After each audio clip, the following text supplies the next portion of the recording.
جی بالکل، جرگہ پشاور میں جو جرگہ ہوا تو یہ انتہائی اہم ہے. یعنی اس سے پہلے تقریباً ہفتہ بھر پہلے کوئٹہ میں ایک جرگہ ہوا اور دوسرا کل پشاور میں ہوا، جس میں پرائم منسٹر شہباز شریف صاحب نے بھی شرکت کی، جس میں army chief field marshal Syed Asim Munir صاحب نے بھی شرکت کی. تو ان دونوں کی شرکت کوئٹہ جرگے میں بھی تھی اور پشاور میں بھی تھی. یہ جرگے کس لیے ہو رہے ہیں، چلے اس پہ بات کر لیتے ہیں. دیکھیں، دہشت گردی سے متاثرہ دو صوبے ہیں، یعنی پختونخوا اور بلوچستان. بلوچستان کے اندر BLA یا جو دوسری تنظیمیں ہیں، اب اس میں تو کوئی شبہ نہیں رہا کہ وہ انڈین پراکسیز ہیں.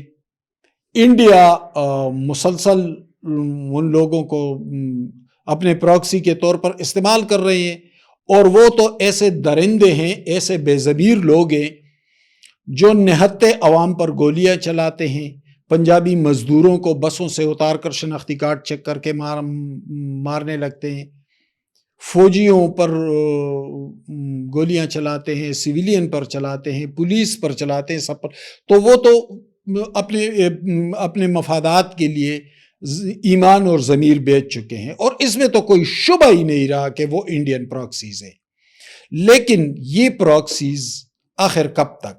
یہاں پہ اسلام آباد میں تقریباً مہینہ یا کچھ عرصہ ہوا، army chief field marshal Asim Munir نے اپنی تقریر میں کہا کہ 1500 لوگ کیا ہوتے ہیں. تو ٹھیک کہا تھا نا، 1.25 ارب کا انڈیا تھا، اس کا کیا حشر کر دیا چند گھنٹوں کے اندر. تو یہ 1500 لوگ کیا ہیں ان کے سامنے؟ یا اگر پختونخوا میں کچھ دہشت گرد گھس رہے ہیں تو وہ ان کے سامنے کیا ہیں؟ تو یہ جو جرگے ہو رہے ہیں اسی لیے ہو رہے ہیں کہ تمام عوام کو، یعنی جو قبائلی عمائدین آتے ہیں، جو امن پاسون والے آتے ہیں، جو جرگوں والے آتے ہیں، وہ سارے کے ساروں کو بلایا، بلوچستان میں بھی اور پختونخوا میں بھی. سیاسی قیادتوں کے ساتھ بھی مشاورت کر لی، تمام جو سٹیک ہولڈرز ہیں ان سب کے ساتھ مشاورت مکمل کر لی.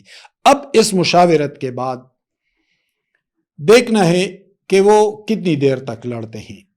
یعنی یہ بلوچستان کے اندر BLA والے ہوں یا پختون بیلٹ میں دہشت گرد ہوں، تو دیکھا جائے گا. اب مشاورت مکمل ہو گئی ہے، جرگے ہو گئے ہیں، عوام نے ان کو سپورٹ کا یقین دلایا ہے. عوام پہلے بھی کھڑے رہے، جب ہندوستان کے ساتھ جنگ ہو رہی تھی تو یہی عوام اپنے فوج کے پیچھے کھڑی ہو گئی تھی. اب کیوں کھڑے نہیں ہوں گے؟ ہمیشہ کھڑے رہے.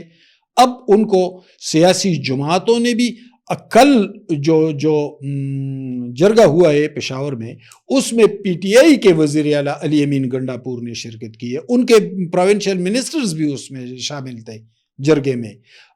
وہاں پہ جو الیکٹڈ لوگ ہیں ان کے ساتھ بھی مشاورت ہوئی ہے. یعنی یہ نہیں دیکھا گیا کہ کون کس جماعت سے، کون کا، سب کے ساتھ مشاورت کر لی گئی. اب اس مشاورت کے بعد معاملات آگے بڑھیں گے.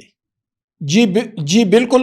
ان جرگوں کے بعد اب صورتحال یہ بننی ہے کہ جو دہشت گرد ہیں، جو علیحدگی پسند ہیں، جو انڈین پراکسیز ہیں، وہ خواہ پاکستان کے اندر ہیں یا وہ افغانستان کے اندر ہیں، ظاہر ہے اسی خطے میں سارے موجود ہیں.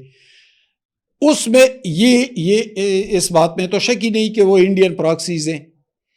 اب ان کو ایک ایک کو ڈھونڈا جائے گا اور اس کے لیے جدید ترین ٹیکنالوجی استعمال کی جائے گی، چائنا کی مدد سے.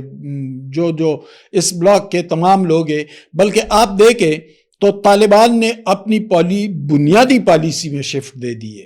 ابھی کچھ دن پہلے طالبان پولیس کے سربراہ سعید اللہ سعید نے پولیس پاسنگ آؤٹ پریڈ سے خطاب کرتے ہوئے کہا کہ اگر کوئی دہشت گردی کرے گا کسی ہمسایہ ملک میں، ہمسایہ ملک ظاہر پاکستان کی طرف اشارہ تھا، تو وہ ہمارا دشمن ہوگا اور ہم اس کے خلاف کارروائی کریں گے. اور یہ پیغام سعید اللہ سعید کا نہیں تھا. انہوں نے کہا کہ میں جو ان کے اسپریچول لیڈر ہیں افغانستان کے، ملا ہیبت اللہ خنزادے، ان کا پیغام پڑھ کر سنایا.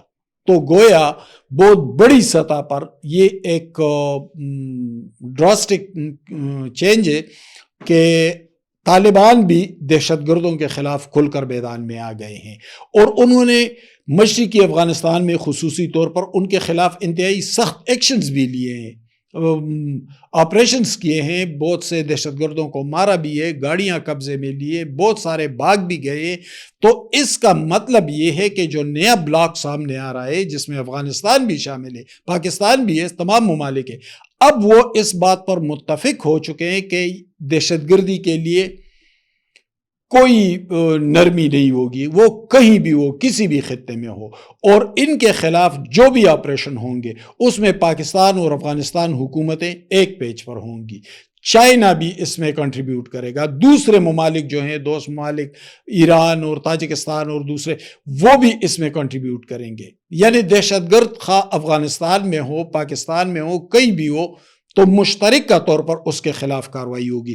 جرگے بنیادی طور پر اسی لیے کیے گئے تاکہ تمام راستے مسدود کیے جائے، اور اس کے بعد ایک بڑے معاشی منظرنامے کی طرف پاکستان نے بڑھنا ہے تمام ممالک کے ساتھ ایک بلاک کی صورت میں۔ تو اس معاشی منظرنامے کی طرف بڑھنے سے پہلے، جس طرح میں نے بات کی کہ اس وقت تو سی پیک دنیا کا اہم ترین کوریڈور بن رہا ہے، ٹریڈ کوریڈور، اس پر دنیا کی ایک بڑی ٹریڈ اور معیشت آ رہی ہے، تو اس سے پہلے جو صفائی کا عمل ہے وہ شروع کر دیا گیا ہے، اور آنے والے دنوں میں آپ دیکھیں گے کہ آپ کو نہ کہیں کوئی دہشت گرد دکھائی دے گا، نہ آپ کو کوئی BLA والا دکھائی دے گا، نہ آپ کو کوئی انڈین پراکسیز دکھائی دے گا، اور ان تمام کا کلا کما کر دیا جائے گا، خواہ وہ کہیں بھی ہو، اور اس پہ ایک بھی ایسی قوت نہیں ہے جو ان کی حمایت میں کھڑی ہو۔ البتہ انڈین شرارت کر سکتے ہیں، لیکن جو میرے انفارمیشن ہے تو انڈیا کو شٹ اپ کال پڑ گئی ہے، اور یہ چین کی طرف سے بھی ہے، یہ دوسرے ممالک کی طرف سے بھی ہے، یعنی ایک طرح سے آپ یوں سمجھے کہ پوری دنیا کی طرف سے، کہ ایسے لوگوں کا، دہشت گردوں کا ساتھ دینا، ان کی حمایت کرنا، ان کی پشت پناہی کرنا اپنے ہمسایہ ممالک کے خلاف، تو اس کو برداشت نہیں کیا جائے گا۔ آنے والے دنوں میں آپ دیکھیں گے کہ نہ کہیں کوئی دہشت گردی دکھائی دے گی انشاءاللہ، نہ کوئی دہشت گرد دکھائی دے گا۔